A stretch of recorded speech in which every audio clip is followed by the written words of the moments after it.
Welcome to the Whovian Wire podcast, the show where every episode of Doctor Who gets dissected frame by frame, debated with absolutely unnecessary passion, whether it's regenerations that broke our hearts or plot holes bigger than the crack in the wall. We're driving straight into the vortex. I am Alan, this is Josh, and we are diving headfirst into Smith and Jones. I still don't know about that intro, I'm not gonna lie. We'll keep it. Go back to the old one. No. We'll keep it for series. There's been so many delays already to the podcast. We can't spend another week coming up with coming up with one. We don't come up with it. Well, yeah, but the two fans we have don't need to know that. Right. So we start the episode with Martha walking through some busy streets, picking up phone calls to her brother, sister, mum, fart, like pretty much her entire family. Hectic, pretty much, but she's got it all under control. In which she runs in to the doctor, who literally just shows the two ties and then just walks away. And it's like, okay, well that's random. Again, I think I always like that about these kind of her point of POV instead of the doctor's. Yeah, I always like that. It's like, well, again, he's just this mysterious guy who's just... I mean, it's her POV on the first... It's always like the companion's POV when it comes to the first episode when they meet with the thing. Meet the companions. Would you say when they meet the doctor? Rose. Yeah. Would you say Amy? Yeah. Would you? To be honest. Because it's her praying to Santa. True, menace and man's in the affairs. Yeah, and then he disappears, and then she goes. It focuses on her packing, and then it skips 12 years. Obviously, we'll go through her entire life. So you've got the whole next 3 series for that. Yeah. Okay. And then, yeah. No, I would say the only other time it doesn't is probably Clara. Even I can't remember much of after that. Again, she should have been with Victoria and Clara, all I'm going to say, because that was her POV. That was all her POV, yeah. The Bells of St. John, I mean... Again, you had such a fucking brilliant episode. You agreeing with me here that it's always the first episode that... But yeah, no, I'll agree with you. With you. I think this is done very well, though. This one's done very well, yeah. Yeah. So anyways, we then see Martha go into the hospital, which is revealed that she's a training doctor. She's trained to become a doctor. We also see some men in biker gear just walking around, which we can tell that Martha's finds suspicious. But then, whilst they're doing what do you call it? Rounds? Do you know where we go to different patients and pretty much... Yeah, when rounds. When you're training as a doctor, you normally get taken around by the chief of medicine or whatever and kind of, do rounds and try and diagnose people, teach people how to do stuff. But then we see the doctor go by John Smith, who is a patient now. And then Martha's like, well, it wasn't very clever of you running around, which the doctor just seems very confused at huh? Because obviously... I didn't do that. Yeah, I didn't do that. Which she saw him running in the streets, so it's oh. did he actually have any diagnoses, when they're doing the checks? Or was it... Because I know he says he's got bunions at one bit in this episode, but that's way later on. Did we actually say... What did we actually say? Stomach cramps. John Smith admitted yesterday with severe abdominal pains. And he goes, Jones, why don't you see what you can find? And then that's the whole thing with her seeing him outside. Damn. Future him. You'd be a perfect script guy on set. Right, What do you mean perfect script guy? What the fuck? What the fuck, bro? What the fuck? You're saying I can't read out a script good? Right. I'm saying they're walking a monotone voice. That's it. Right. Anyway, so then Martha's then goes to the staff room and is on the phone to her sister, which you know, like she said, do you want to meet for coffee? And Martha like says, oh, it's raining. And it's like, no, it's not. And then like Martha's sister walks around the corner to see like there's a cloud above the hospital, but only the hospital, which obviously Martha tries to brush off. They talk about how it's like a cartoon. Yeah. Like very cartoony. Yeah. Which, yeah, I always think of the like Looney Tunes with that kind of stuff. But Martha tries to just brush it off because sometimes it can just fucking rain in some bits and not other bits, you know. Even I feel like you wouldn't see it raining. What do you mean? Right. Do you know, I don't know how to explain it. It's like there's been times where like at the bottom of my garden there's been rain, but then at the top there's not rain. But I don't see the rain when I'm at the top. Yeah. I don't know. I don't know. I don't know how to answer that one. Anyways. You confused me. Anyways, Martha tries to brush it off, but then one of the other nurses then says, Martha, look outside. And it's like, yes, it's just rain. And it's like, no, the rain's going up. Which, why is everyone fussing about the rain? Which then we see it going up, and then all of a sudden, earthquake-esque kind of shaking, electricity, everything, like yeah. And then when everything's calmed down again, they look out the window and it's revealed the moon. The moon. Now, here's one thing. I think you can tell the budget's gone up a bit this series. How do you mean? I feel like some of the shots in this episode, I think, would have been either too expensive or just not done in like series 1 or 2. Yeah, I'm not saying it looks probably gone up, but I'm not saying it looks great. You know, like it looks better, is what you're saying. Yeah. Like, no, yeah. Well, then again, what if you go through all the episodes? What do they look? Do they look like high demanding? I mean, the only episode I would say what looks bad this series is the Lazarus Project. Not Exponent. I always forget either Project or Exponent. What about does 42 look good? Yeah. Does it? I don't know. They don't I mean, really it's a typical spaceship kind of thing. That's the thing. That most of the scenes were literally set in a spaceship, not out of space. Like it shows the outside. Where like in this episode, they had to do a moon effect, the space and Earth's effect. The Judoon walking on the moon doesn't look great. I won't lie that bit, but you can tell it's just a bunch of like men in the latex suits just like walking on like a green screen. But I think I can tell that the budget's gone up a bit. Yeah, just a bit. You know, I'm not just a bit. Just a bit. I mean, it's still shoestring compared to other TV shows, but. Anyways, panic then breaks out in hospital because everyone's like, "We're on the moon!" Ah! What's up?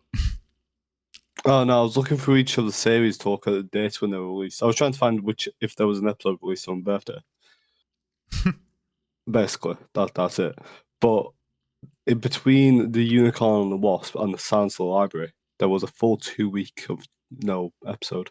I don't know what happened on. I don't remember that. What, we just because it's the 17th of May. 17th of May, and then 31st of May, which is a full 2 week period. I wonder what happened there. Find it. That's what I mean. It's like that's just weird. That is weird. I don't know. Did something happen on that Saturday, which they might have had to delay the Doctor episode? Was it like a Eurovision or something like that? Maybe. I don't know. I feel like it could have been that Eurovision, maybe. Was it Series 4? Yeah, it was Series 4. The 1 week gap in the middle of Doctor Who Series 4 was scheduled to avoid a direct clash with the Eurovision Song Contest. What can I say? What can I say? I'm just that good. But the contest required a multi-hour broadcast slot, and so network pushed the mid-season episode, The Doctor's Daughter, by 1 week. No, fairs. He might have just got an episode mixed up. No, it wasn't Doctor's daughter. Yeah, but he probably just mixed up the episodes. This was the Google AI. Oh, the AI getting it wrong. Crikey, the AI probably got his source on Reddit. Between Unicorn and the Wasp and the Silence in the Library. Right. I would have been more annoyed if it was like, I would have been more annoyed though if it was like Silence of the Library and then you had to wait 2 weeks. And then Forest of the Dead. That would have been shitty. I won't lie. That would have been colder. Why? You like waiting? Wait, you just like the cliffhanger. What do we have to do for fucking Invincible? We have to wait a year now. Yeah, a goddamn year.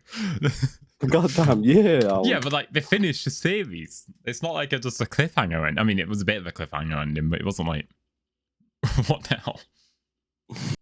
I keep on going through, but I didn't realize A Good Man Goes to War. I mean, Series 6 was like a 2-part season. Yeah, do you know that? Goes to War. Oh my! Wait, you don't remember the wait? Oh, the wait! It was shit. It's like 3 months or some shit like that. Yeah, it was August. Yeah, June to August, so 2 months. Oh, 2. Yeah, that was a shit wait because that was a good fucking final. Not final, a part season final. We did with Series 8 as well, didn't they? And 7. Oh no, actually no. I don't think they did it with 8. What? Series 7 was like released early, kind of thing, because they usually start in April. And when was Series 7? Oh no, wait. It was. Huh? This is. First, it's going down a fucking rabbit hole right now. So the end when it was song was 2011, October 1st, 2011. Right. And then. 1st of September was Asylum of the Daleks. Oh, that's a wait. And then end of the first half, Christmas Day, The Snowman. Right. Yeah, because then obviously you got to think with the. Well, it goes Angels Take Manhattan, which was the end of September, and then. What you got to think is obviously he had to do fucking the 50th special and stuff, so I think he just split up the series not to make it feel as big of a wait. Yeah. But then obviously 2013, that's why it seems so early. Yeah. Otherwise, it would have been a normal season. Well, yeah, Series 8 would have been 2013 if they wasn't, doing other shit at the same time. We really do forget how many like thingy episodes there are in this. What? Like in the end of Series 7, like Nightmare in Silver, Crimson Horror, Hyde. I forget about them. Cold War, I forget about as well. Oh, very forgettable episodes. Very forgettable. You got Belle St. John. Which you remember, I don't know how. Only because Rings it's of Arcane. I'll give you that. That's a good episode. And then Journey to the TARDIS and Name of the Doctor. I'm not gonna lie. Apart from the speech, I wouldn't say it's a great episode. Like everyone makes out. Fair. Like, it's a good speech, and don't get me wrong with her singing. It's like, okay, that's cool. But some people make out it's like one of the best episodes in Doctor Who, and it's like, is it though? Series 8 started in August. At the end of August. Yeah, 2014, wasn't it? Bloody hell. Oh yeah, we're starved for Doctor Who stuff nowadays. 19th September for Series 9. And then ends just before Christmas, 15th of... Not 15th. Well, we only got a Christmas special in 2016 because of Jodie Whittaker.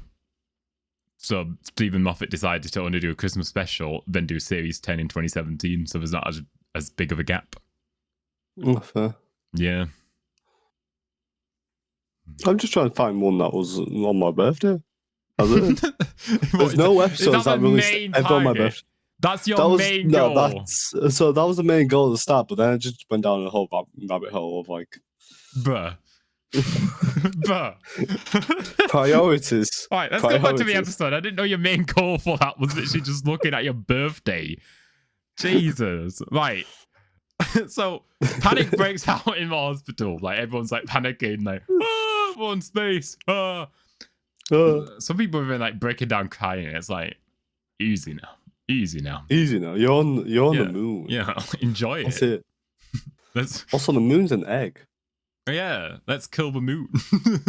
Is it called that? Is that the episode name? I don't know. I Day know I of the looked at Moon. all the No. episodes, but I don't. Day of the Moon or Let's Kill the Moon? No, Day of the Moon was what's it called? Part 2 of it, Part Impossible Astronaut. Yeah. I think it is actually like Let's Kill the Moon or Day Kill the Moon. I don't know what they're doing with the egg thing.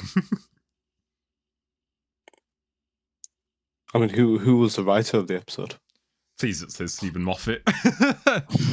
I praise, I glaze his work too much to find out that. Unless it's just called Moon. Moon. It's called Kill the Moon. Oh, it's just too good episode names, man. But who by? I'm trying to find that. Kill the Moon. Written by Peter Harness. Oh, not a clue. Not a clue. Not a clue.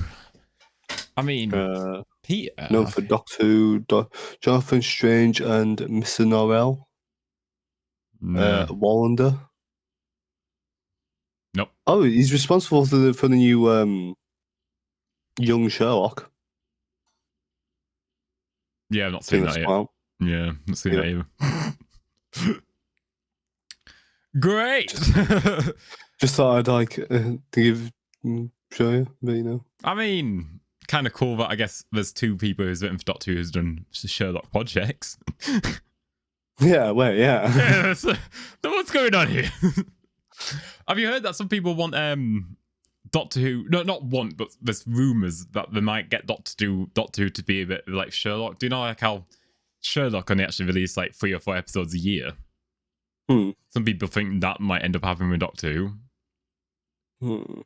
Yeah, well, I don't know. Depending if they're really good episodes. Though. Yeah, if they're like fucking good, a fireplace kind of episodes, then fair enough. But yeah, fair. But if you get if one not, bad if one, you get one bad one, that's a. The thing is, I feel like if you have one bad one, it would have to be just the second episode. Because then you're not starting off bad. You're starting off good. No, you goes got a bit downhill and then goes up. Oh yeah, no, you got to have a very strong episode as your series exactly. one. Space Babies is not it. Then again, it wasn't supposed to be Space Babies. No. They did it then again, what was the episode that brought up to 8 episodes then? So you're saying that like Church on Ruby Road? Church on Ruby Road is a Christmas special, but Russell T Davies was meant to get that series out in January of that year, so it wasn't going to be a big wait. I thought you told me at one point that the Christmas special, that obviously Shooty's first episode, was meant to be like the episode 1. Yeah, no, I think that, and then Space Babies was meant to be episode 2. Yeah, no, I what I'm saying is I think Russell, when he thought he was getting it out in January, if it was actually a 1 week gap, people would see Church on Ruby Road as a, series 1 beginning. But because it ended up being a 5-month gap, I think it caused a bit of a we waited 4 months for Space Babies, where if it was like 1 week after the Christmas episode, I don't think as. I thought it was going to be like an actual Christmas special and then the Church of Ruby Road. What's your thoughts on what is your thoughts on Regeneration Christmas specials? Would you rather it be at the end of a series or a Regeneration at Christmas?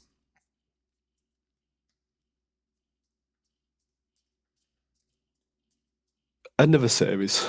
But then obviously a Christmas special in some places are like not sorted at the end of a series, like on BBC iPlayer. No. So then most people who watch it don't actually see it properly unless it's sorted into it. If I was a showrunner, how I would do it is, for example, if I did 4 seasons with 1 Doctor, and then I was like, okay, I'm going to get this guy to leave. I don't want someone to have to fucking do a Christmas Day special as the first Doctor, next Doctor. So how I would do it is I would push back the release schedule so like it lands on Christmas like Eve or something like that, the Regeneration episode. So it's still technically a Christmas episode, but it's in the series. If you A bit like how I get what you mean. yeah, a bit like how Stranger Things released episodes at Christmas, like kind of situation. I'm not saying like they're the blueprint for the release schedule. I mean, just release an episode on like Christmas Eve, being the final instead of doing every generation story and then the new Doctor needed to do Christmas Day. I just think I liked how series 1 to 2 did it. Yeah, no, that because was good. I'm not gonna lie, Christmas Invasion doesn't really count as the Doctor's first episode because he's not even there for most of it. No, it's more of a versatile episode, really. It's a Doctor Light. It feels like a Doctor Light episode. I mean, yeah, it pretty much was. I mean, yeah, it pretty much was. It's something like that. If they kept doing stuff like that, where it was more focused on, say, like a new companion, maybe. Or obviously what the companion can do. But obviously you can't really keep doing the same idea. No. Can you? No. But that's how I'll do it. I'll try and just get the episode out on Christmas, so this technically is Christmas special. No pressure for the next Doctor to do a Christmas special. Bing bash bosh. That's how I do it. Or do like what series 1 and 2 did. It is weird with End of Time and all that, because he regenerates and then straight off 11th Hour's Matt Smith's first episode. It's more of the fact that like End of Time Part 1 is the Christmas Day special. It has been New Year's was this part-time End of Time Part 2. I mean, they're both practically the same, to be honest. Yeah, no. I mean, I don't know. I like them. I It's know got some people part don't 1 like and part them. 2, God damn it. I still think that is like cinematic events, even though I know some people are like, it's the shit episodes. I like them. I like them, but they're not my favourites. I don't know. I mean, if we had to like rank, if we had to rank them, like the Christmas episode for David Tennant, the End of Time would be at the bottom of the three. It'll be it's still a great episode, but I prefer Runaway Bride and Voyage of the Damned over. Okay, what about the next Doctor?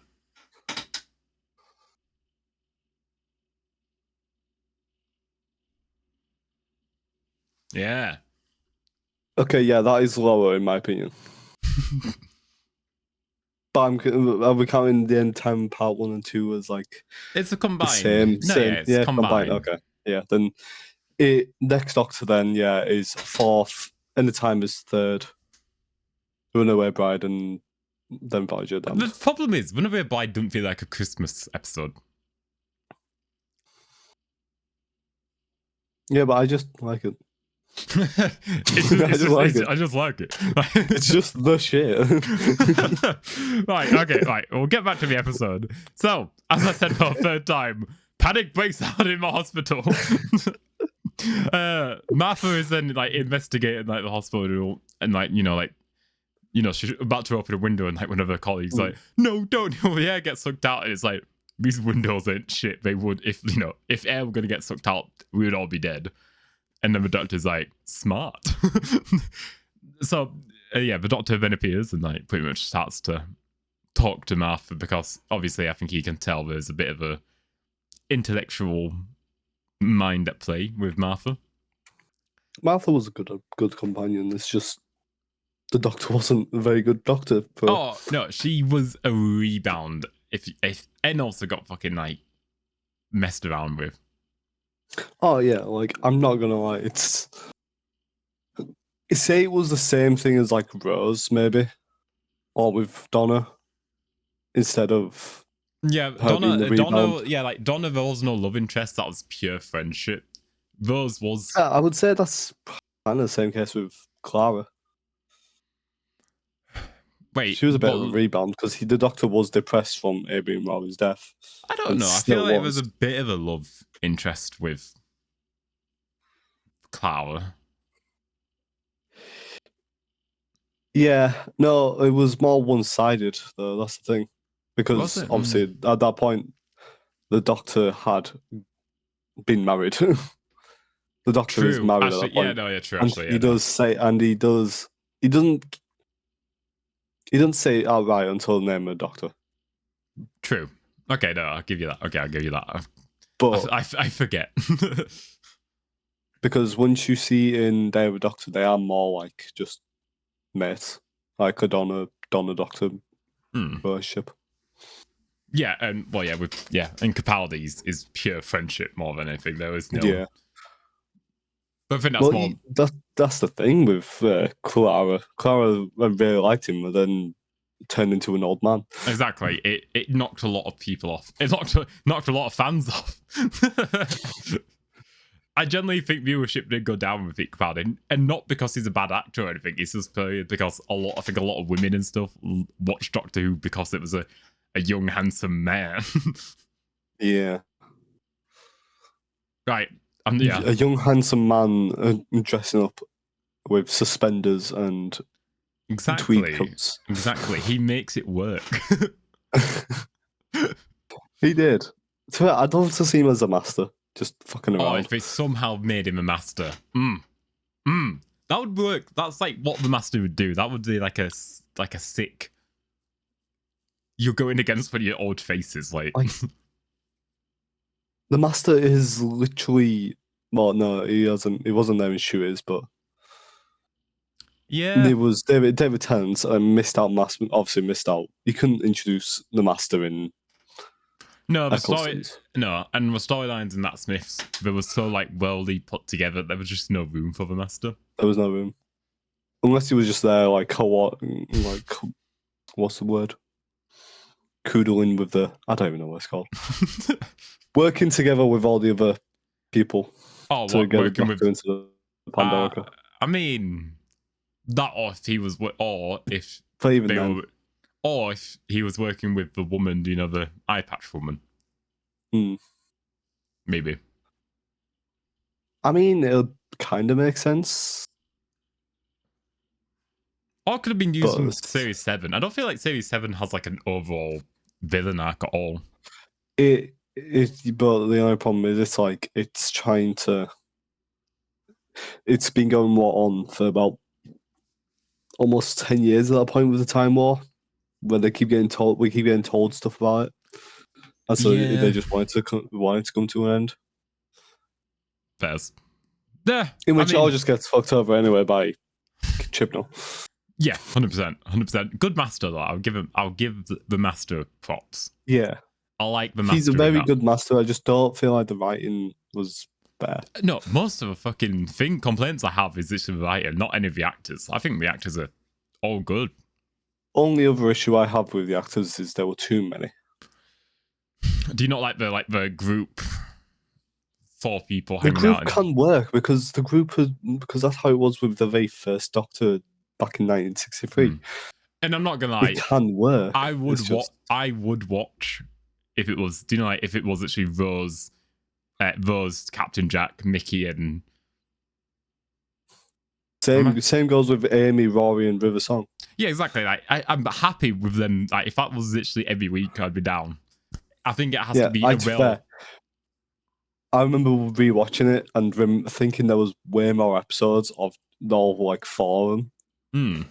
But it's only the first 2, I think. Yeah, it's not many. They're all together. No, but and then maybe the last 2. I just feel like the group was a bit separated. Like Yaz loved the Doctor, and that was that entire arc. And then there was just Graham and Ryan doing their own father-son bonding. I just feel like they didn't really. It does work. In my opinion, it did work, but when it came to the actual they are on bonding and on storylines to go through. That's fair, but it didn't work in terms of the main plot of each episode because there were too many people and not enough jobs. Yeah. Unless you need a big threat, as if in the 2-part in the Moon episode, so the start, Impossible Astronaut, thinking there was enough jobs to go around. Even then, they had the FBI guy there as well. Such a good opening. Series 6 opening is phenomenal. There was enough people. There was enough jobs and witty banter and enough lore to try and keep everything together. I think I have literally watched. I must have seen about 10 to 20 different people watching the Impossible Astronaut episode. Not all of it. I just literally will get to the astronaut scene and watch, because like watching it at the time was like fucking the Doctor just starting to regenerate and get shot. Like I think everyone must have been like. So then watching people's reactions, it's like I was like, because a lot of people like say, "Oh, watch him get killed," and then he gets killed, and it's like I was joking. He's only been around one season. Like that is no, but like that. It's like, the Eccleston treatment on it. Yeah, generally. But can you imagine if you somehow kept it private, that actually, no, that happens, and then it was just the next Doctor? Like, can you imagine that's how it started the season? That would be like, I don't like if literally episode 1. You think, oh, I can't wait for series 6 for Doctor, and like the trailers are all from just episode 1. Like, they somehow cut it up so it's all episode 1 from the trailers, and then it's just literally a new Doctor, and they've somehow just fucking kept it under wraps. All like that would be. I think I could fuck with that. Mad. I mean, obviously, we love Matt Smith, so no, obviously, but like, can you just? I feel like if it didn't, imagine if it did that. Like, if you didn't have to announce the regeneration, like it, if you generally didn't know there was going to be regeneration happening. That's the only problem. Like, do they need to announce it? Because I wish they could just keep it all under wraps. Yeah, as much as they can. No, I think the problem is, obviously, you couldn't keep David Tennant under wraps because even before he got announced, I think you saw stuff of him in his inverted colours outfit for the 14th Doctor. You saw him about like I kept on getting so many like in Instagram. Oh yeah, no. Fans are like fucking crows picking at anything they can get their hands on. They're desperate. They're desperate right now. They are like they are. And then there was I was gonna say Whovian Wire. I meant Who Culture. I know, right? Stuff's similar. Yeah, it's like Who Culture. They also like brought stuff. Yeah, like, kept on saying stuff and I watched their videos. I mean, for example, like they're saying they've got a sort of rumor, a source saying like the Christmas special will get filmed in September. So this is editor Alan. Doctor Who's on hiatus. We filmed this like a week before it got announced that Doctor Who's on hiatus. I'm gonna keep in what we yap about in because I mean I kind of predicted that he couldn't do it. I kind of predicted it. But yes, I just thought I'll say that now. Me and Josh are devastated that Doctor Who's on hiatus, but at the same time, we kind of knew it would come in. Yeah, just thought I'll tell you guys whilst I'm editing at 4 a.m. Enjoy the rest of the pod. Which apparently the day of the time of the Doctor was filmed in September, and that came out fine. So I think I don't think we should worry. What I'm more worried about is Russell T Davies. I mean, it could be worse. I tried to start a conversation with someone about Doctor Who after I was told they were a Doctor Who fan, and all I get is yeah as a response. So it could be worse. It could be worse. I don't know. The only problem is I feel like if Russell T Davies is leaving, which it sounds like he is leaving after this, he's got like fucking 7 things to wrap up. And I just don't know if he can wrap it up in one episode. I don't feel like he should because of how bad he's been at wrapping up things recently. I feel like he should just pass the torch on someone else. Deal with the shit I've left. Like, just deal with the boss. Deal with the master. Deal with. I mean, yeah, I'd rather him pass the torch on someone else because I'm not gonna lie, he set up so much, and if the new season came out, then he had already so much to already like work with that they could bring out their own. Deal the first with season. The first season is. Yeah, like maybe that's like probably a season after, but still, it's like just get them to deal with it all because it's all there. They've already set up so much, so you can end it off. No, in an idealistic world, you need to get a new showrunner to kind of go into a meeting with Russell T Davies, and then we'll work on an episode together. Just like a... And not Davis, like Davis's ideas. Davis's ideas, but written But and... he's not the showrunner. Yeah, written and like directed in the ways this new showrunner would want. Yeah. Because, yeah. I mean, you want old Moffat back kind of thing. Oh, peak Moffat, man. Peak Moffat. Generally, why do I feel like that generally might just be an announcement in next month or two? Just like, Stephen Moffat returning for 2028 Doctor Who. It's just going to be the same thing, though, I feel like. We need fresh. We need fresh new talent. We need... Like, Davies worked for Tennant. Moffat worked for both Smith and the end of Capaldi. Yeah, no, they did. And I'm not saying their work is... Again, Russell T. Davies, series 1 to 4, and 60th specials, apart from the last 5 minutes of the first episode, are all very good. And hence why when 2021 came around and it was announced that Russell T. Davies came back, I was giddy as all. I was generally... Yeah. I was giddy. I was like... Literally... Fair. No, I didn't even know you till 2022, but still. you just sense there was someone out there giddy. But no, it's just like... I know someone's out there who's more excited than I am. And one day I might even start a podcast. No, but I feel like...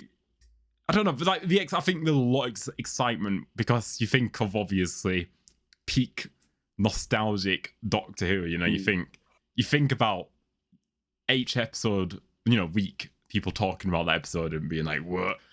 Which he just fumbled the bag, I think, this time. It depends on if the episodes are good, which. I think his best episode from the last 2 seasons, I'll give 2 episodes, are 73 Yards, which is a Dr. Light episode, and Lux. They're like the only 2 good episodes I can think of in the past 2 seasons. Right, they're not in the same season either. No, they're not. What year was it released? Like 2024? Mm-hmm. That's the first season, yeah. We should have we should have finished season 3 by now if things went right. I mean, apparently Boom was good. I didn't like it that much. Boom, I mean, that was Stephen Moffat, but that Davis wrote. Yeah, I'm just saying Davis. Like 73 Yards, and yeah. I mean, I liked The Legend of Ruby Sunday. Yeah, it was a good first part to be there. And that's sort of like Empire of Death. Just trying to justify us going to the cinema for it. Yeah, no, it's like me and Josh went to a cinema because the Empire of Death set up a very good cliffhanger. Like, that was a good cliffhanger. So obviously, fans are speculating, and me and you were literally like, fuck it, let's go to the cinema and watch Doctor Who on the big screen. We lost money that day. I mean, I liked Robot Revolution. It was a good opener, to be fair. The thing is, they could have come back on my birthday. They could have. It was 24th of May, they couldn't return. 23rd of May, could have gone back. I'm just saying. On, guys, come on. Just saying. Fix the timeline and do the 23rd. This could have all been avoided. What even is The Well?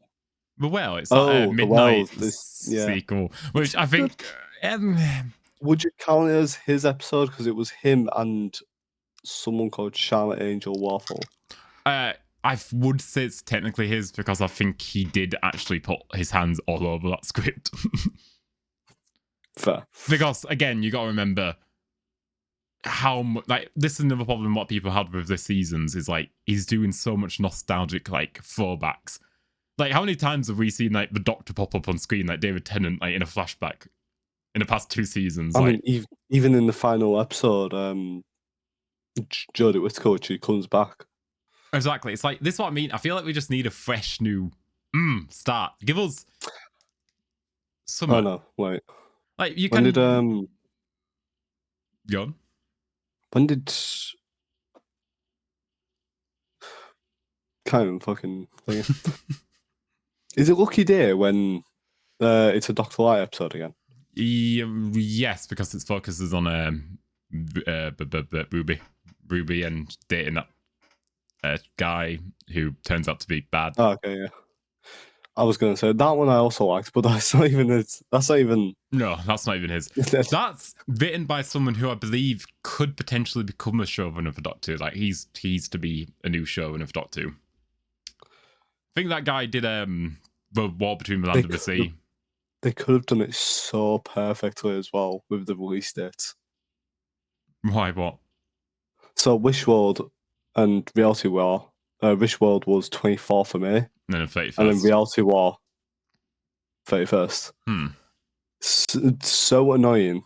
That it was are you just saying because it's not on our birthdays? No, not that because obviously on the 24th that's when the world gets destroyed. And it would have worked because Reality War is meant to be when it all gets destroyed. It should have been the same day that it was set in. Yeah, I don't know why they did that, to be honest.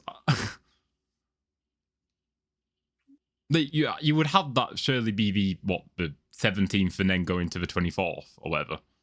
Yeah, 17th was it instead of Song Contest. Yeah. Again, don't know why that was even an episode. I don't like it. Dugadoo. 5 point. Caved under no question.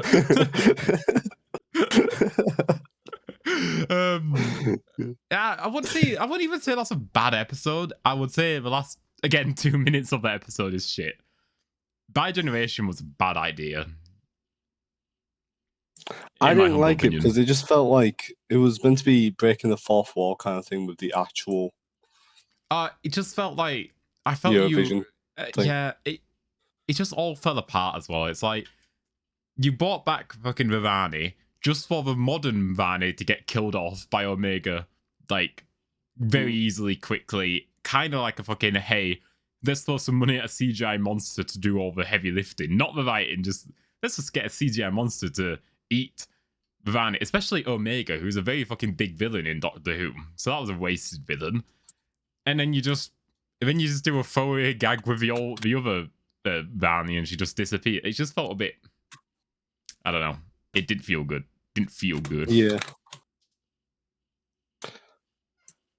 I'm not gonna lie. I liked Sutek's new form in Empire Death. I like that. I thought, I feel like they shouldn't have been done again for Omegas. As much as I like the whole goal look, it just felt like you were trying to flex your big budget CGI monster. Yeah. And also, you only had him on screen for like a minute. So he must have been very expensive to animate. It's like, I'm not gonna lie, I preferred his like OG outfit, and I feel like that could have been redefined with a new budget rather than just make a huge monster. They said, Omega's coming back, but it was just this insane monster because actually he had been locked away that long, he just became criminally insane, turned into a monster. Like, you kind of just you're fucking with the original premise of, Omega. I don't know. I don't think Russell D. Davies is cooking. I mean, who even was Omega in story? Right, in the classic Who, he was he was the Time Lord who, I believe, invented time travel or like started time travel or some shit like that. Like, I think he was like one of the original Time Lords to work on time travel. Born as Pilix, also called Omegon, and worshipped as was a great intergalactic engineer and co-founder of Time Lord Society. But centuries of awareness and isolation bent in his mind that he threatened his entire universe. The entire universe. Yeah. Again, I do need to watch Classic Who. Yeah, I'm still in the first series. I think I'm in the first series. But I'm weird. I've watched random episodes of Classic Who, just not, like I've seen a first Doctor episode. I've seen a second Doctor. I've seen a third, fourth. I've seen all Doctor's episodes, just not all.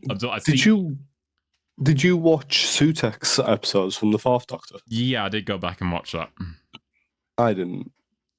I kept on getting like the Who culture, like telling me who it was. I did know Vivani. Like, that was actually one of the episodes I did actually watch from the Classic Who.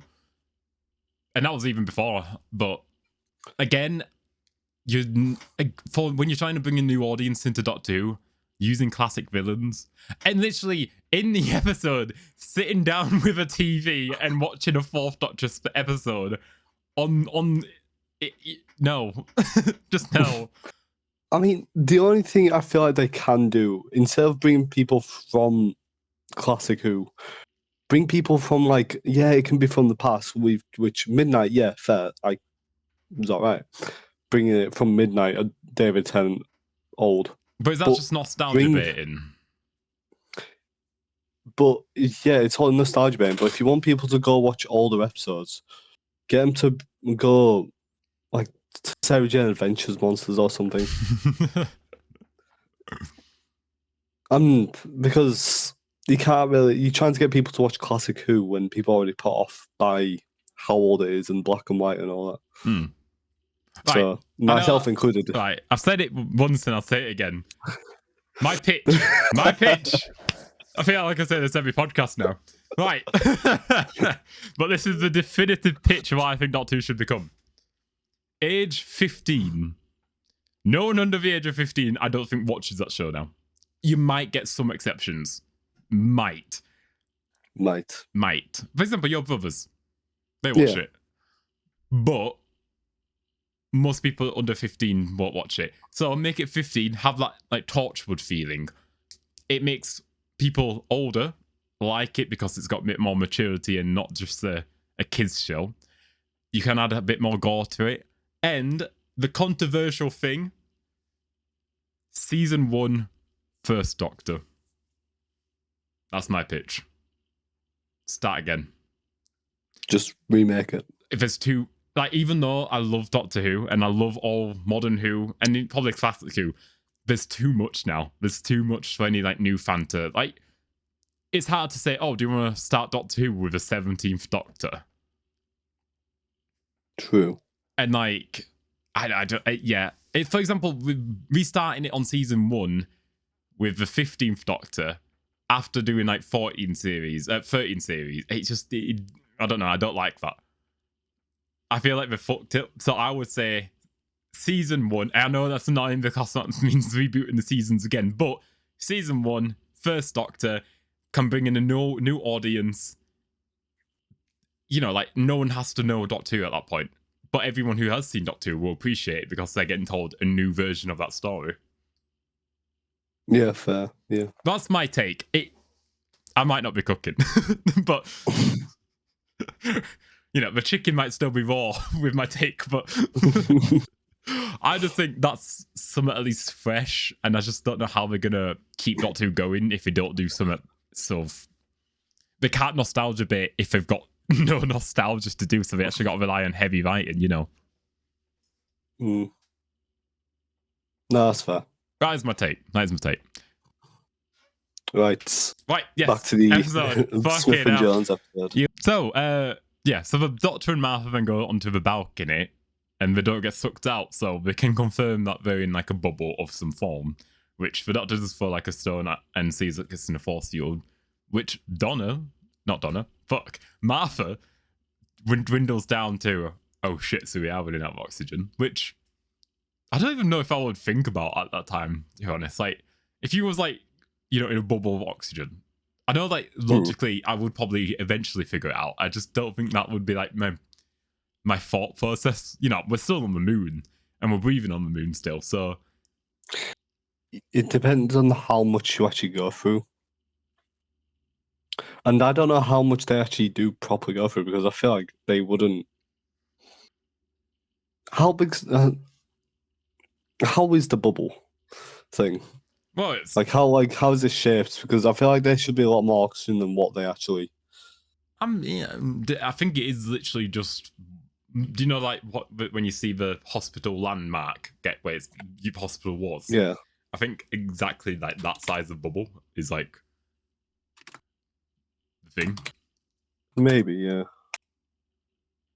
How many people in the hospital? Didn't Donna Martha say 1,000?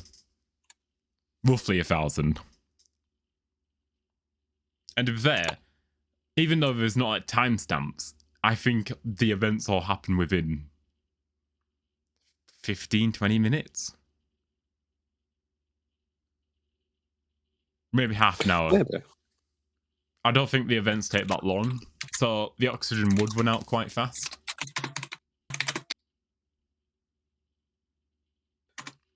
Also, how long was the hospital on the moon? Also, doesn't help that the Judoon came in and also started breathing.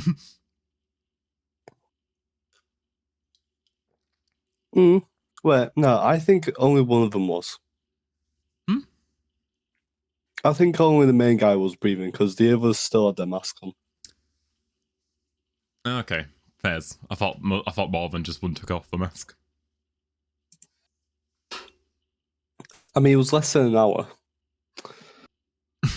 You say that because of the Doctor episode length? I mean, what timestamp did he get teleported and then teleported back? Oh, I don't know. It must be like, what, 4 minutes 11, and then like, I don't know, 41, 42? I don't know. I'm not... oh, gosh, you don't. Why would I... I'm not that obsessed with Doctor Who that I would know timestamps of the episode. I don't know. I don't know about that.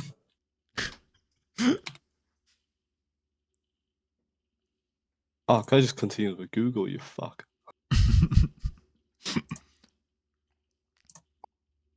This is so stupid. We could just like throw out like a ball, or like a guess, and just assume we're right. Yes, I have a TV license. They'll never know. Please say me you're watching it on like a VPN, so it's like the BBC trying to hunt you down, but it's like you're not in Norway right now.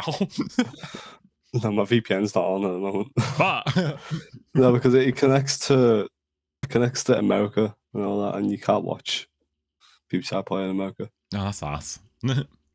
7 minutes is when the hospital gets teleported. Damn. Okay. And somewhere in the to fair, it's always a lot shorter than I expect to be.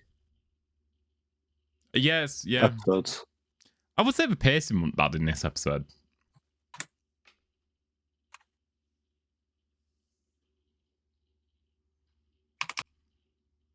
And then 36-24. Wow. So okay. 36-24. 29 minutes. So wait, how long's the episode? The episode's 44 minutes in total. There's 7 minutes 8 where they're minutes? on Earth originally. Right, and then 8 minutes where the on Earth party scene. They're back on Earth. Yeah. That's 8 minutes long. Crikey, that felt like 3 minutes. Yeah. I mean, I guess that's good pacing then. Like, it didn't feel rushed. But can 1,000 people breathe all that air in 29 minutes? Well, I mean, they start to pass out and And they then, are... well, probably a bit less as well, because there's probably scenes that do go on at the same time. Okay, but you gotta also think is they are starting to pass out. They do have some oxygen tanks that they was given around. I don't know. And also, it's a science fiction show. Fair point. God damn it. I'm starting to think Davis never had this. I don't think he ever knew what he was doing. It was pure luck that first series. Moffat, on the other hand. I mean, he did Sherlock, he knew ball. He did Sherlock out in the fireplace. Like, I know, like, what more do you need? Chef's kiss. I would be interested to see someone who's done like another sci-fi show go on to this. You ever watch Final Space? Yeah, that cartoon? Is that cartoon? Yeah. Would that work with Doctor Who? I'm trying to think of sci-fi stuff and I can't really think of all. No, okay, no, but like look at X-Files. Vince Gilligan went on to do Breaking Bad and stuff. He technically could do Doctor Who because he did do a sci-fi show, X-Files, which was massive. True. My parents still watch it. Exactly, a massive show. On TV as well, on live TV. It's still getting played. Or someone who's done like, okay, maybe not the best representation because of the boys, but Supernatural creator. I feel like Supernatural could lean into the Doctor Who elements. Oh, no, I could see that. So, but then again, he did fumble The Boys season 5, so. Yeah, but were the finales of the other seasons good? First 3 seasons, cinema. Plus, he was trying. Was the ending of the comic, The Boys, good? To be fair, it's pretty much how the comic played out. Is it?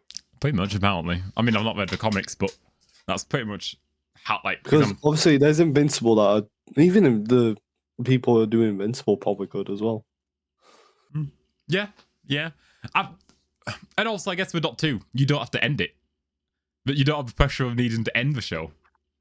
Yeah, but you also need you have the pressure of giving a good closure of the finale. True. You are ending your era. Yeah, no, you're ending your era, I guess. So that's the only way I could see it working. Fuck. Right. Okay. Well, right. Okay. Back. Right. Okay. No, we've already rambled way too much. Put yourself on Doctor Who. What? Yeah. Just go up like, Chief.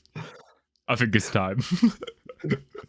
I've got a Whovian Wire under my belt, so I think I know what I'm doing. Right. I've watched a lot of Who culture and a lot of fan theories. Exactly. Like, what more do I need to do? And I am on Whovian Twitter. You see this TARDIS right behind me? Do you see the tattoo I'm getting soon? This is all proving me wrong. You see my mate's Doctor Who thing in the background over there? We know more. And the Dalek that's in the shelf up there. Yeah. Perfectly could write a show because we like Doctor Who easily, you know. No, it's the only thing. Like, most fans can't write for a show. No, I don't think we could, to be honest. I mean, I would like to give it a go. Obviously, it wouldn't happen. I'd like to give it a go. I don't know if I could do 10 episodes seasons. I think I could do a Moffat situation where you come in to do one episode. I mean, maybe you could start off with the little, like, episode here, episode there, and then gradually. Exactly. Like, when you got to think, what Moffat had, like, what, 3-4 months. Idea. Moffat had what, 3-4 months to write one episode in the first couple of series. That's a decent amount of time to write a 40-minute long episode. And then it's when you start getting 10 episode long series. That's when you. Well, that's when you become the showrunner, and you have other people also writing for you, and you just like put your own touches to make it. What? A coherent story. Russell D. Davies did what? 5 episodes out of series 1, season 1, 2024. I wouldn't search. I'm not searching that. It's too much. I think right. Okay, so because Boom, Rogue, and something else wasn't written by him, I think. It might have just been Boom and Rogue, actually. I can't remember now. But he had to do, what, 5 episodes per year? Used to do more, but, yeah, kind of... What annoys me is that he's made out he was writing season 3. It's like, why haven't you just put some episodes into, like, season 1 and 2 then? If you already have episodes of it, well, why don't you just, like, make the seasons a bit longer?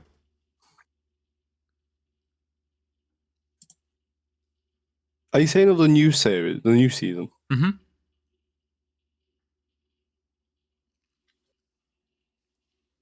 Apparently, you only did Boom and then Joy to the World. Yeah, but there was also someone who did the script, the writing for Vogue. Like, that was a new person.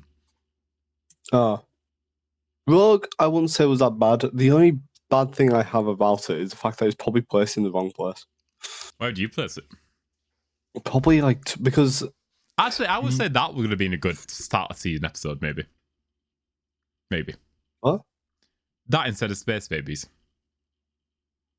I wouldn't, because Ruby's supposed to die. It's already like a quick, she's almost dead. Oh shit, yeah. She already got killed, okay, no, I forgot about that plot. That's why I feel like you need to Rogue?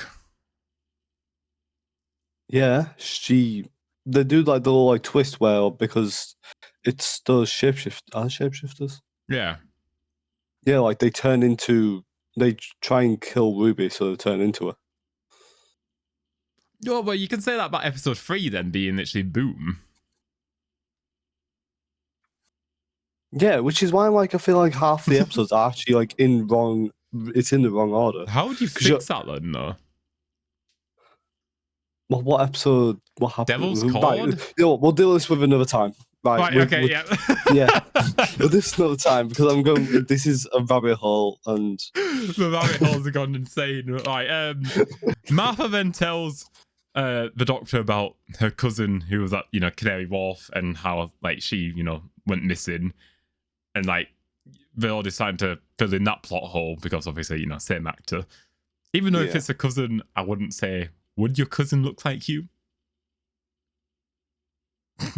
You could see similarities, but I wouldn't say they look exactly the same. You should have just done like the cliche. That was my twin sister. No, I understand. No, because that would have worked because it is the same actor. Yeah, I guess it's more. I think like your family might have a bit more trauma if it was like when your, close family members were. But like, anyways, we then to say, oh yeah, wait, did you have a twin sister? It's like, I don't know what the fuck you're about. Yeah, just to waste some time. Anything happened in Canary Wharf? Just that one, me, Chief. That one, me. Yeah, I feel like just doing a gag like that. Like, have I seen you before? Yeah. Are you the one who wore the Loomis AirPods? The Loomis AirPods. Right, no. Right, we then see ships flying over the hospital to see it's the Judoon. I love Judoon. Judoon's a... Is this the first episode they were in, or? Yeah. This is their first introduction. Oh, this is like their premiere kind of thing. I believe so. Oh. Yeah. So, I just find them so cool because it's just rhinos. But then, they were in Sarah Jane Adventures as well, to be fair. Yes, they are. Yeah. We don't see them as much. No, yeah. And then you see him in... When's the next time? Oh, you see him at the end of Series 4. Yeah. And then end of Series 5. Yeah, they're there for that as well. I think they're gone. Why are they there for Series 5? They don't... They're not like... Yeah, but they're not an enemy of the Doctor. They're not an enemy, but they also feel like if the Doctor... at the end of Series 4, that he is running away from the... What's it called? What's the government called? The Shadow Proclamation.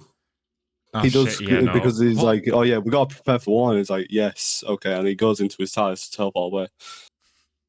In which then he is probably vowed as an enemy. They really should have done more Shadow Proclamation stuff. I liked the Shadow Proclamation. Yeah. But it was good. It's just, I feel like they can't overdo it because then like he becomes kind of like their vigilante, the Doctor. But I think that's kind of works. Now it's No? I feel like the Doctor having a target on his back is always good. Like, for example, that unit not liking the Doctor until obviously Jack took over. He always has a target on his back because there's always someone that's after him anyway throughout the series. True. But I feel like a cause trying to do good for the planet who also doesn't like someone else doing good for the planet is kind of good.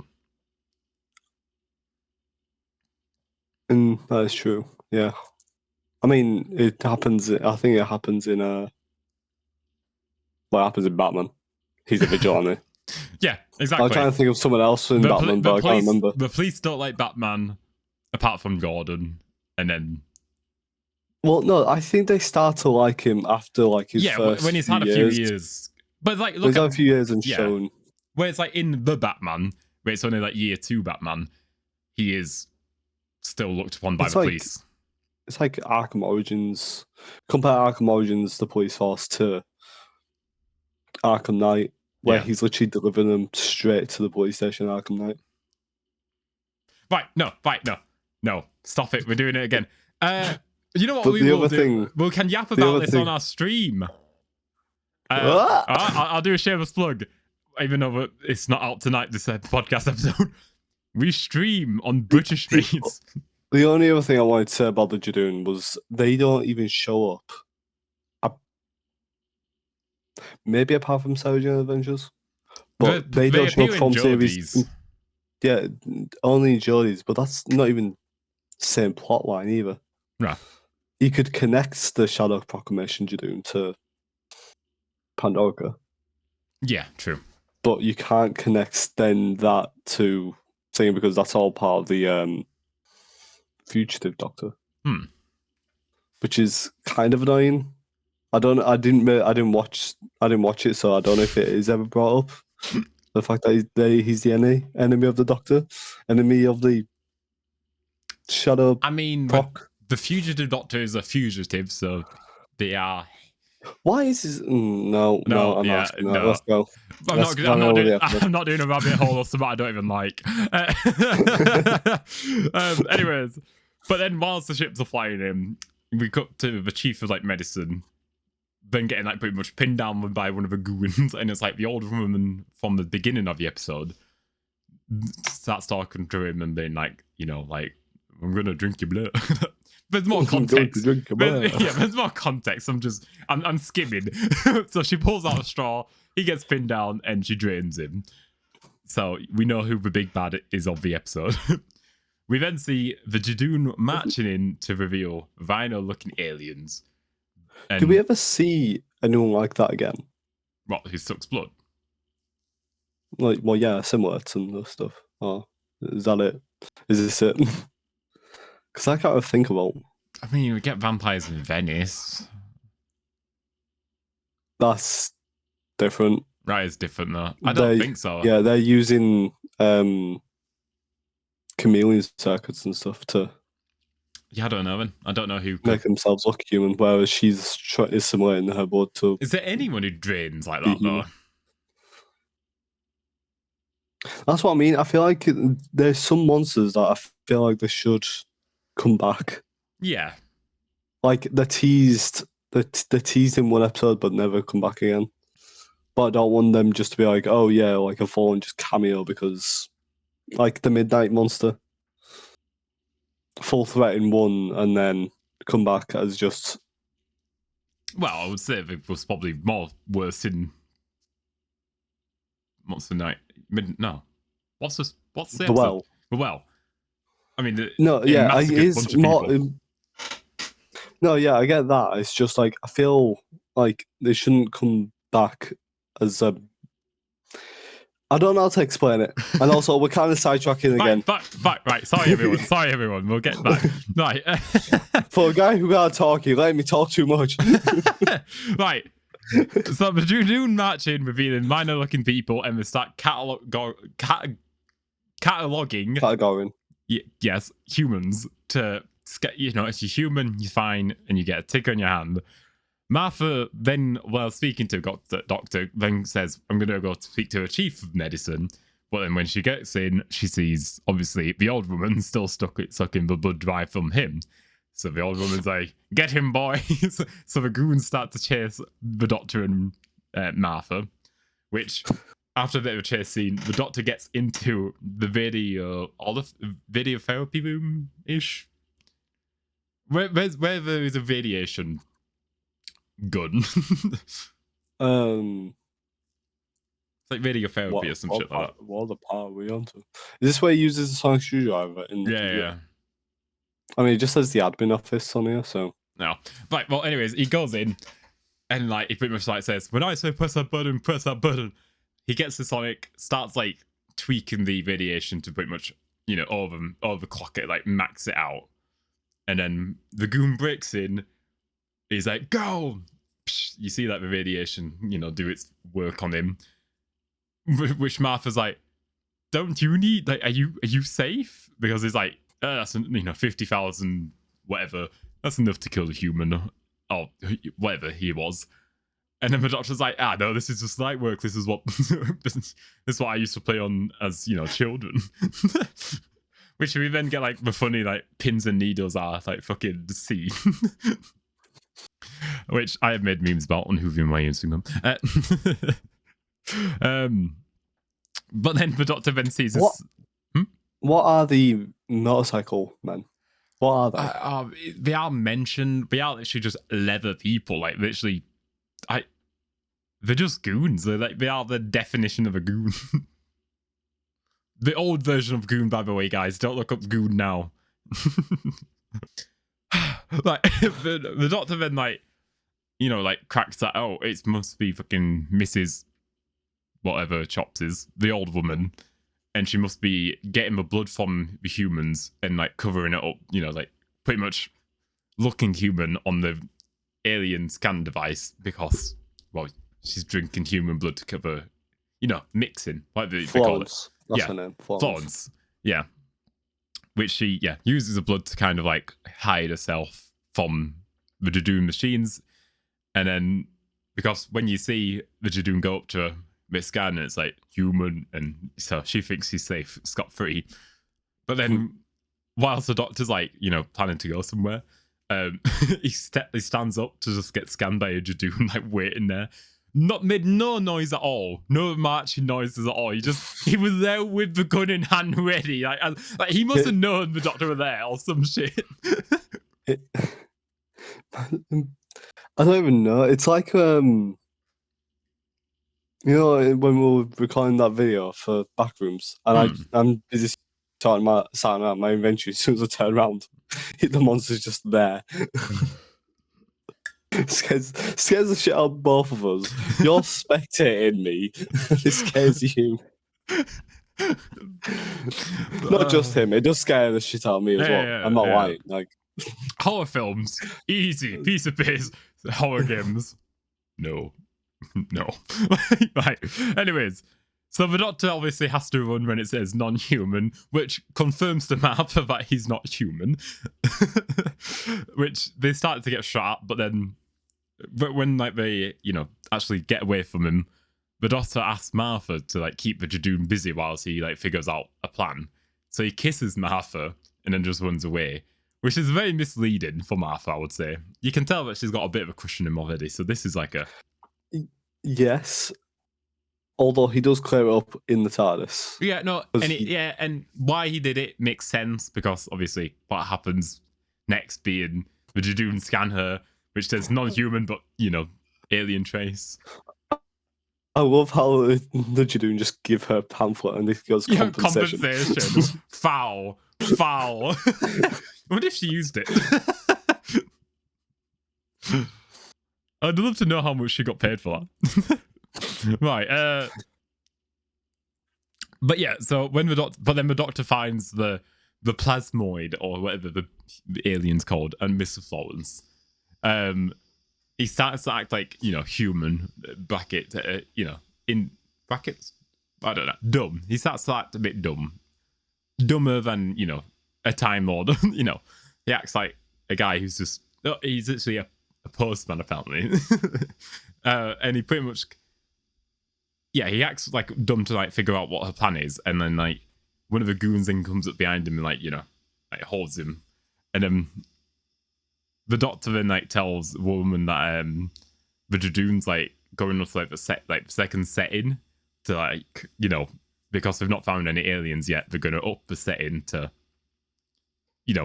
pretty much rescan, which does scare her into thinking, oh shit, I need more blood. Guess who's there conveniently? So he gets pinned to the floor and she starts to drain the doctor. Martha then and then when the Judoon are walking in, the doctor drops to the ground. The Judoon scan, he's dead, deceased, and they're like, she's already human. We scanned her, she's got the thing. But then Martha's like, no, wait, you drank the doctor's blood? And she scans, Martha grabs one of the Judoon scanners, scans her, and it says, non-human, which the Judoon immediately like, we got him, boys. She immediately folds as well, yeah, literally, you got me. To be fair, they do like scan her like 6 times as well. Like, I think in the scene, literally, don't they all start scanning her? Yeah, because like she is catalogued with the thing of human, so probably just wanted to make sure it wasn't just a device tower, But yeah, so But before the Judoon can actually kill her, she puts on like, you know, the magnetic overdrive machine. Pretty much a bomb on it. I mean, yeah, it was an MRI machine but it's a lot of magnetic stuff. but was it literally just I should know all this, but was it literally just to blow up the hospital? Like, was that her goal all it along? was to blow up the Judoon to stop him from chasing her. Right. Okay. And then because she wanted to escape in their ships, but obviously the ships would also get destroyed. Depends on the blast, though, doesn't it? It's meant to be 250,000 like miles, Would the force field not keep the blast? I mean, apparently she was safe behind a thin sheet of plastic or glass or whatever. Well, not that safe. She got shot through it and died. Yeah, I don't think it would have worked. Either way, no. But they obviously it said that it would cut half of Earth, so then wouldn't it destroy the whole of the moon? Yeah, shit. On the moon. Okay, yeah, no, forgot and about the creature that's inside the moon. I skimmed over that bit. Anyways, but then, yeah, the Judoon are like, well, our job's done. let's go boat home, boys. So they start to evacuate it. You know, Martha's pissed off, but she then starts to do CPR on the doctor, and then realizes, oh shit, he's got 2 hearts, so she has to do it on both sides and shit. Yeah. She literally then uses like her last couple of breaths to, you know, resuscitate the doctor. Is it? You know, what do you call that? It's like, yeah, it might be resuscitate. I don't know. But yeah, I'm gonna say resuscitate. That might mean something completely different to what I mean, but she resuscitates him to, you know, come back to life. But obviously she then passes out because, again, she's literally last couple of breaths on her, but she knows that the doctor has a better chance of not letting the machine explode. So it just says CPR on the thing, so yeah, fine, fairs. So yeah, she pretty much is like, look, this guy, he knows more, he'll get this sorted. So she pretty much uses her last couple of breaths on him. He luckily wakes up. He then stops the machine very easily by just either pulling the blue or red wire, and then we see the doctor then carrying Martha to like the hospital window, which we're like, okay, what's the plan here? Which he's just like, please. Like, there is no. There is nothing. Even though I feel like he should have some form of getting the TARDIS to like land with you. Because I swear I've seen it where he's used the TARDIS key or something where the TARDIS has landed around him. Yeah, he pulls off a wig and he's just a key. So why can't he do that? I know that would reveal that he's an alien, but at this point, you know. I mean, how many keys? He's got, what, 5 sets of keys? Yeah, but, I mean, he must have I don't think he carries them all on him. Yeah, but one, surely. I don't know. I know plot convenience would have been fucking... And also, I guess 1,000 people. I know not long enough... to be fair, trying to get 1,000 people in when you already very low on oxygen. Most people probably would have died. The doctor didn't pass out because he can actually withstand... He's got like a better lung capacity and stuff, so he can survive without oxygen. Yeah, I mean, I think he would have still died eventually from no oxygen. Oh, he can just... It's like... No, yeah, I'm saying... It's like invincible. I mean, yeah, like, he is actually just a very betterly adapted human, you know. Better stamina, better everything. He is actually... Yeah, better lung capacity. Exactly, yeah. God, can you imagine if a doctor became a smoker? But no, I'd want to see that. Can you imagine like a doctor suffering like the Arthur Morgan TB kind of thing? But to be fair, go on him for carrying her, because even though he was low on oxygen and he still did have most of his blood drained. Granted, he would have regenerated, I think. I don't know. I think it depends on how you die. True. I guess if you put a pipe bomb in him and he explodes, I guess his body might not be able to reconstruct. Or would it? Or would it actually? I wasn't thinking. I'm trying to think of all the times, like, the Doctor took in all the time vortex energy. Well, that still annoys me because Rose didn't die from that. I'm on about the Doctor, okay? We're not talking about them plot lines, like. No plot hole here. And then. But okay, right, he's fallen to his death, been poisoned, radiation killed him. I think at that point it was a bit of everything. Because obviously he was bleeding. He was probably bleeding internally from the fall. Yeah. So. Oh, what you're talking about? You're talking about the 10th Doctor's death. End of time. Yeah. I don't know, because he does stand up, making out he's fine. Yeah, but then he, like said, he's just probably a better suited human, so he probably can last a bit longer. No, I mean, I think the radiation was the thing what killed him. Pushed him over the edge, yeah. I mean, he thought he was going to be dead from radiation. It just luckily consumed enough, and it didn't have it did turn off. He did make out the radiation was going to be his death. So I guess there is a limit to how much he can actually suffer before his body gives out.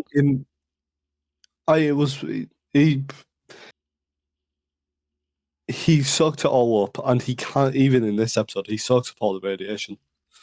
Yeah, but apparently this radiation fucking was used at playtime for him. Yeah. So I'm assuming that whatever radiation was it using in the time was a lot stronger. I don't know how many volts he said was going to. How many volts did he say were going to consume the box in end of time? Because he does literally say there's this many things about to consume that box, or, something like that. He overloads the standard X-ray machine to 5,000% of its normal operating capacity. Oh, so even that must have been very weak then. Like that must have been what, 10% of what he consumed in fucking End of Time Part 2? X-ray machine. We're going into science here, boys. Normal capacity. This is telling me stuff I don't even know what it is. Should we? We're not scientists. Yeah. We'll move on. Yeah. It was a shit ton of radiation. I mean, the closest thing I got to was with the thermal capacity being 150,000 to 400,000 heat units. So if we're going off maybe that, it's 5,000% of that. And it's not even the same radiation, so who knows? Yeah, right, yeah, no, right, okay. We're ballparking shit, we're not even scientists, so. Right. Anyways, so we see him actually pretty much like saying, please, please, please, like saying, hoping that the Judoon reverse it. Which we do when they do reverse it, luckily. The Judoons being the goats, as they are. Which the hospital lands, and then, we see paramedics running into the hospital, getting people out and, giving them oxygen and shit. We see one of the doctors talking about, like, I took charge and told the aliens no. Like, he was yapping out his ass about how, he was in charge. When all he did was like, guys, let him scare you. That's what he did the entire episode. That was just a yapping. But then, I guess if he wanted the media press outlets, to get some money. But then we cut to Martha. We cut then to Martha getting ready at home, like just doing a bit of makeup. It's not a big scene, but what does obviously stand out for people who've seen the series before is you hear someone on the news saying, well, Mr. Saxon was right. We are not alone. It's just briefly mentioned on the TV. That's just a passing fucking statement for everyone else. But when you've seen series 3, it's like,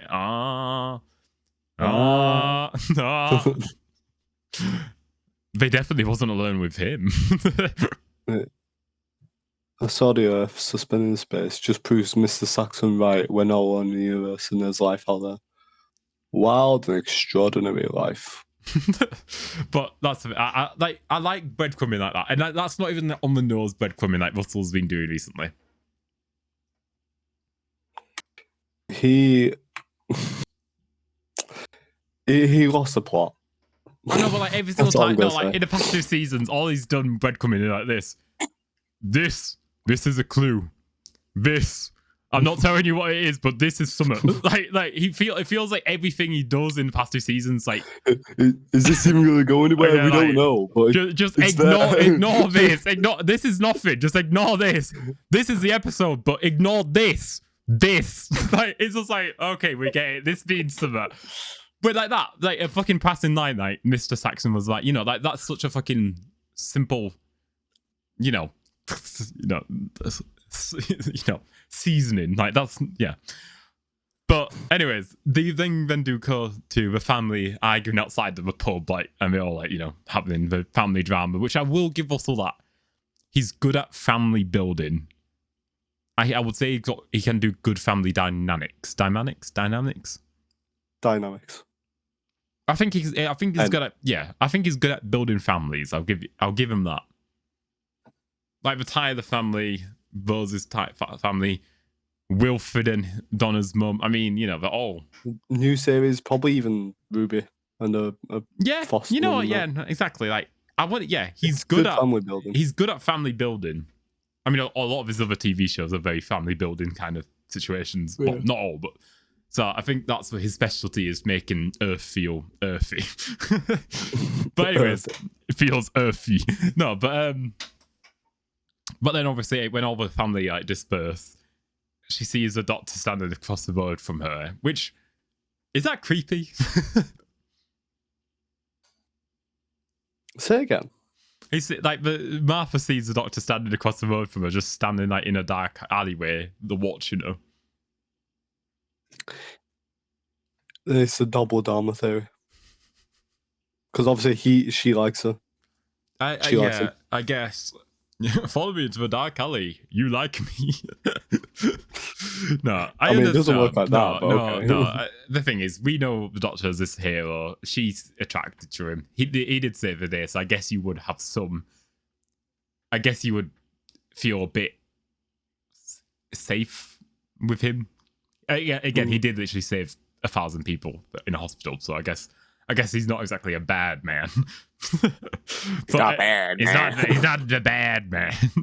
But then she goes and sees him like leaning against the police box, and then like they have a bit of a back and forth about like stuff, and he's like, "Oh yeah, do you want to come on like an adventure with me? Like as a thank you for helping me, live."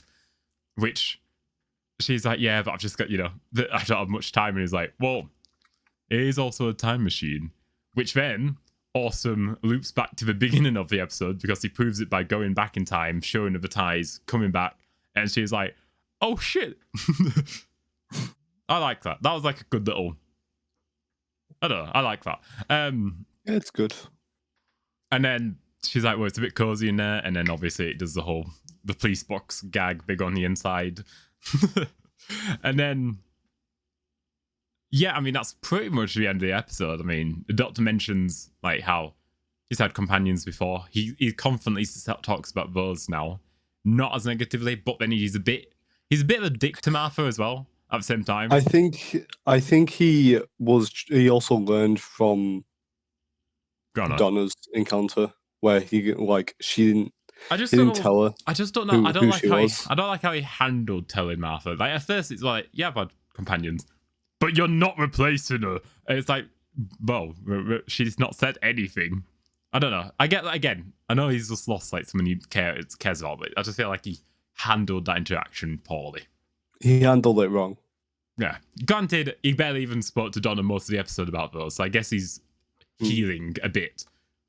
But yeah. And then I mean that is the end of the episode. What is your rating? 7. I'll be honest. It's a good opener. No. I give it 7. It's not a great opener though. It's not like it's a 7. It's a good episode. That's it. It's a good episode. Like it's not like a boring episode either. It's good. No. Introduces a lot, and even on rewatch, it's pretty fun. And what's are you looking forward to the Shakespearean Code? I never really enjoyed that episode. I'd say it's probably 6.5 or lower. Really? Okay, I need to rewatch it because it has been a few years since I've seen it. But I thought I liked it. I think I like that episode. I like it. It's just not my cup of tea. I'll be honest. The Shakespeare Code and Gridlock, I don't like that much. Hmm. In terms of series 3. It's full I of understand fantastic episodes. To be fair, I think the 2 episodes I don't want to do this series is literally the Dalek episodes. They're the ones I'm generally... It's not even like bad. It's just not good in my eyes. I'm not gonna lie, it wouldn't. I'm saying now, it's just not gonna be my 8 episodes. Yeah, no. There is nothing that holds it to. I will say my series 3 list of 8 episodes has been a lot harder, and this is like obviously pre-rewatch. I might change that, but this series has so many good episodes. It's made it harder to do only 8 episodes. But you guys will find out in like 13 weeks or whatever, however long this takes. I don't know. Well, we've already slacked and missed another week, so yeah. So anyways, we'll go on to Alan's fun facts. I don't have many today because I don't know, none screamed out as fun to me. Like, for example, one of them was actually the original name for this episode was just going to be Martha. A bit like those. And it's Smith and Jones wrote so much better. Exactly, yeah. It's like I get, those was those, but just don't do that for every new companion. Don't do that, no. Yeah, no. Those is an exception. Donna. Amy and Rory. Clara. Bill. Ruby might have worked. What? Ruby might have worked, yeah. I mean, even... What was it? Can't even actually remember her name. Exactly. I can't remember her name either. That's really bad. Wait, what is the name? No, I'm on about Jodie's thing. Oh, yeah. No, you on about Belinda? Belinda. I can't ever remember her name. Belinda Chandra. No, I was all about Jodie's companions. You just have all his 3 companions. Yaz, Ryan, and Graham. Just call it Graham. Just Graham. That's it. He was the highlight of the episode, so I guess that makes sense. I'm not gonna lie, he was my favourite. Oh yeah, if it wasn't for him, I would have struggled even I don't harder. think I'd enjoy it as much. Graham was the comedic relief of Jodie's. I mean, yeah, he had the jokes because he was coming from the chase, which had a lot of jokes. And also literally, the second he leaves, they had to bring in a new comedian, Vernon Kay. Was it Vernon Kay? Yeah, to be... I don't know what his name was. I think it's Vernon Kay. To be, the comedic relief guy for the series. Yeah. Which, I mean, apparently he was alright. There was some... I don't know, I didn't really watch many. I remember watching the Angel episodes, but that's about it. I mean, it was only 6 episodes long, so even didn't do a lot of episodes.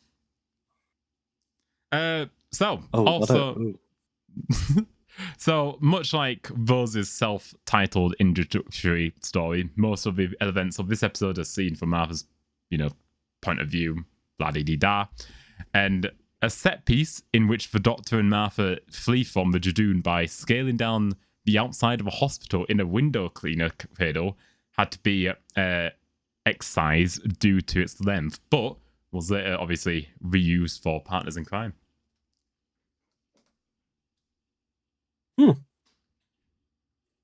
Nice. Yeah. So I mean, I guess I'm not gonna. I forget most of the fun facts. I'm not gonna lie. That don't hurt. No. But no, I mean that is the end of this episode. It's 7 out of 10. Are you excited for Shakespeare Code? Again, I've never not liked this episode. I wouldn't say it's a fucking... I would be shocked if I give it 8 next week, but it could happen. It could happen. I could convince you into liking it. Yeah, it's gonna happen. No, fuck off. Don't do it. Nah! Fuck you. Right, no. Right, anyway, it's like, we'll get off, but thank you for everyone who has watched. There is a video of what was meant to come out, but whenever I upload it to YouTube, it cuts off the first 5 minutes for some reason. I looked at DaVinci, yeah? It's in there. The video is in there still. But whenever I upload it to YouTube, it just cuts to the episode 3. Or Tooth and Claw. Tell me that. I need to figure out. So we do have a video coming out when I figure that shit out. And also we do have 8-episode ranking thing to do. I've just not edited that because I've been lazy. So we've got videos on the way. Yeah, we got videos. It's just editing process is taking a very long time. Exactly. Right. Anyways, thank you for everyone who's watched, and we will catch you in the next one. Goodbye. Goodbye, everyone.